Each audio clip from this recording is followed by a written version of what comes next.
알아두면 100% 도움이 될 법률 정보 쉽고 친절하게 알려드립니다. 스튜디오 1005 사회정의구현 기획 코너 우리 동네 변호사.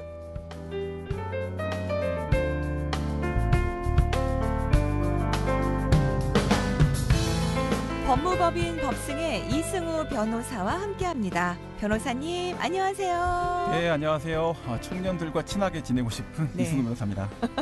같이 젊어지시게요. 아니, 뭐 젊어지기는 네. 어려울 것 같고요. 네. 네. 하긴요. 이제 변호사님 같은 멘토가 옆에 있으면 젊은이들에게 큰 도움이 될 것 같아요. 뭐 잔소리 많이 한다고 싫어할 수도 있죠. 네. 자, 오늘 사례 바로 만나보겠습니다. 자, 저는 대학교 1학년 학생입니다. 어렸을 때 부모님이 이혼하셨고 엄마는 오래전에 연락이 끊겨서 그동안은 아빠와 둘이 살았는데 지난해 아빠가 돌아가셨습니다. 얼마 전 갑자기 채권자들이 찾아와서 너는 이제 미성년자도 아니니까 아버지의 빚을 갚아야 한다라고 하는 겁니다. 알고 보니 아빠가 생전에 남긴 빚이 있는 상황이었는데요. 저는 학생이라 돈도 없는데 어떻게 해야 할지 막막합니다. 아버지의 빚을 제가 꼭 갚아야 하는 건가요? 해 주셨습니다. 아, 지금 막 성인이 된 대학교 1학년 학생이에요. 아버지의 빚을 떠안게 되셨는데, 자, 변호사님, 이 학생 구제받을 방법이 있을까요? 네, 간단하게 한 가지부터 말씀드리면 부모님 빚을 내가 갚을 의무는 없습니다. 아, 그래요? 네, 그걸 문서로서 뭔가 써주시지 않는다면 직접적인 문제는 되지 않고 네. 다만 상속으로서 채무가 넘어올 수는 있습니다. 이제 그 얘기에 대해서 그렇죠. 오늘 말씀을 드려볼게요. 네네.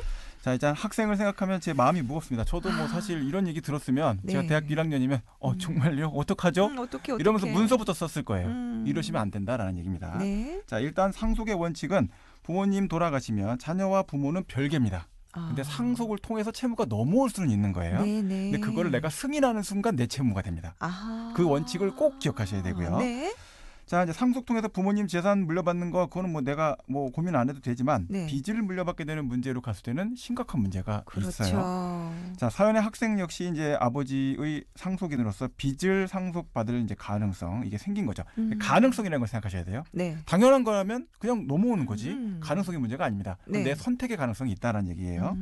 자, 하지만 반드시 받아야 되는 건 아니다 보니까 거부하거나 빚을 줄일 수 있는 방법이 있는데 이제 대표적인 게 상속폭이다, 한정 승인이다 이런 것이 있습니다. 두 가지 중 어떤 걸 선택하는지에 따라서 이제 빚의 부담 또는 재산의 상속 가능성이 좀 달라질 수가 있는데 네. 일단 걱정을 하지 마시고 잠깐만요. 저 좀 며칠 동안 생각 좀 해보고 말씀드릴게요. 하셔도 충분하니까 이 방송 듣고 잘 비교해 보시고 선택하시면 참 좋겠습니다. 그래요.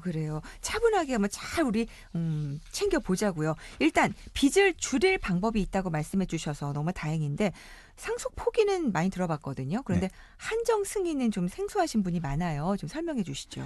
네, 빚 자체를 뭐 줄인다 이런 개념으로 볼 수도 있지만 빚을 상속을 안 받겠다라는 선택이 상속 포기고요. 네. 재산도 근데 안 받게 됩니다. 아하. 그러니까 다 포기하는 거예요. 네네. 자, 근데 한정 승인이라는 거는 이제 좀 생소하시겠지만 뭔가 승인을 하는데 제한이 있다. 네. 한정된다는 거거든요. 그러니까 뭐가 한정이냐? 상속받는 재산 범위 내에서만 내가 빚을 갚겠다라고 선언하는 거예요. 네. 예를 들어서 이제 돌아가신 아버님께서 남기신 재산이 1,000만 원이에요. 네. 근데 빚이 3,000만 원입니다. 네. 빚이 크죠? 네. 이런 상태에서 단순 승인하면은 나는 2,000만 원 더 갚아야 돼요.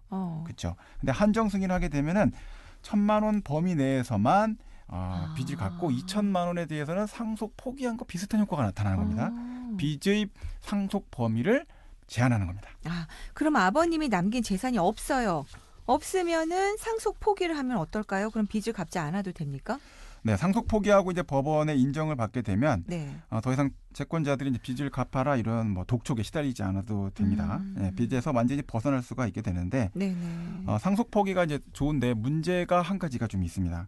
상속 포기하게 되면 후순위 상속인에게 네. 이 채무가 넘어갑니다. 그러니까 가능성이 넘어가는 거죠. 네네. 자, 그렇게 되다 보니까 아버지가 이혼하셨으니까 이제 어머니는 상속을 받을 수 있는 지위가 없어요. 네. 자, 사연자분이 상속 포기하게 되면은 가까운 친척분이 뭐 사촌 이런 분이 아니면 형제 아버지 형제분들 친척분 순서대로 넘어가는 그런 거예요. 이제 순인서에 따라서 채권자들로부터 비상환 독촉을 받고 소장도 막 받게 되고 아이고. 하게 됩니다. 그러면 이제 막 전화 오겠죠. 넌 네. 뭘 했길래 이게 전화가 오냐?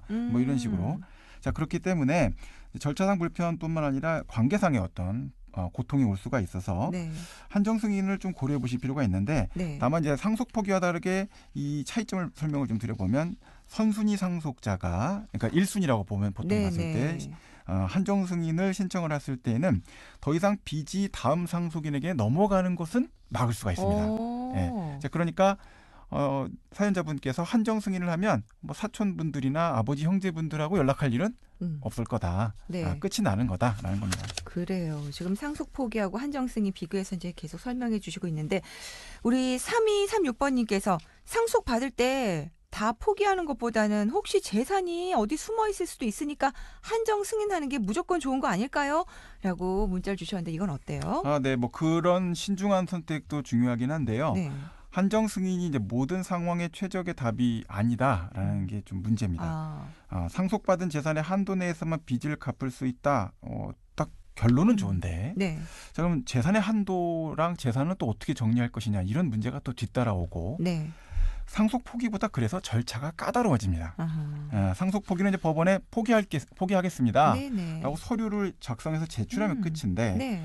한정 승인은 이제 법원 심판을 또 거쳐야 돼요. 아하. 그동안 또 재산 또 관리를 또 해야 됩니다. 네. 자, 또 심판 받아서 한정 승인 결정이 났어도 신문 공고 내야 되고 채권자들에게 통지도 해야 되고 또 남은 재산이 있을 때 나눠주는 청산 절차도 또 내가 해야 됩니다. 네. 자, 이제 아무래도 이 절차가 좀 복잡하다 보니까 법률 네. 전문가 도움 없이 혼자서 뭔가 생활을 하면서 하려면 상당한 이제 어려움이 좀 초래될 수가 있고요. 네네. 자, 쉽게 정리하면 빚이 재산보다 확실히 많으면 상속 포기가 유리하고 그래서 네.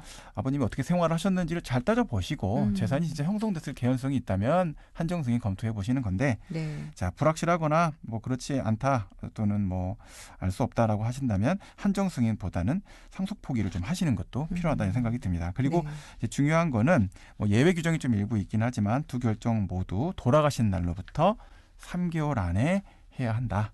3개월, 90일이고요. 굉장히 빨리 갑니다. 근데 여기 사연에서는 지난해 아버지가 돌아가셨다 그랬어요. 네네. 그럼 3개월 지났는데 어떡해요? 지난해 돌아가신 부분 관련돼서는 이제 3개월에 대해서는 그 연말에 돌아가셨을 수도 있어서 그걸 좀 네. 검토해 보실 필요가 있을 것 같고 만약에 연간 중에 돌아가셨는데 채권 채무 관계에 대해서 충분히 검토가 안 됐다라고 한다면은 예외적으로 한정 승인이나 상속 포기가 가능할 수 있게끔 그 채무 상태의 인지 여부에 따라서 네. 2차적 판단을 할 수 있는 규정이 헌법 불합치 결정으로 들어와 있습니다. 네. 근데 굉장히 까다로워질 수가 있기 때문에 네. 특히 이제 대학생이면 학기 중에 돌아가시거나 하면 네. 방학까지 돌아야 하는 때까지 기다리시면 안 돼요. 네. 중간이라도 뭐 좀 학교 수업을 좀 힘들게 하신다 하더라도 가셔서 빨리 처리를 하셔야 되는 것이지 네네. 3개월 후에 기말고사 보고 가야지 이러시면 안 된다라는 네네. 겁니다. 네. 그래요. 자, 변호사님 오늘 한 줄 마무리 멘트는요? 어두운 순간은 곧 지나갑니다. 용기와 지혜의 등불을 높이 들어야 합니다. 자, 아직 어린 나이에 예기치 못한 슬픔과 걱정이 많이 겹쳐서 힘드실 텐데 이 법적 절차를 통해서 부담을 조금이라도 줄이는 방법을 잘 찾아보셔야 되고요. 요즘은 정보가 잘 정리되어 있기 때문에 네. 잘 생각하고 선택하셔서 현명하게 헤쳐나가실 수 있다고 생각합니다. 네. 자, 우리 동네 변호사 오늘은 미성년자 채무 상속에 대해 이야기 나눠봤습니다. 법무법인 법승의 이승호 변호사님 말씀 감사합니다. 네, 고맙습니다.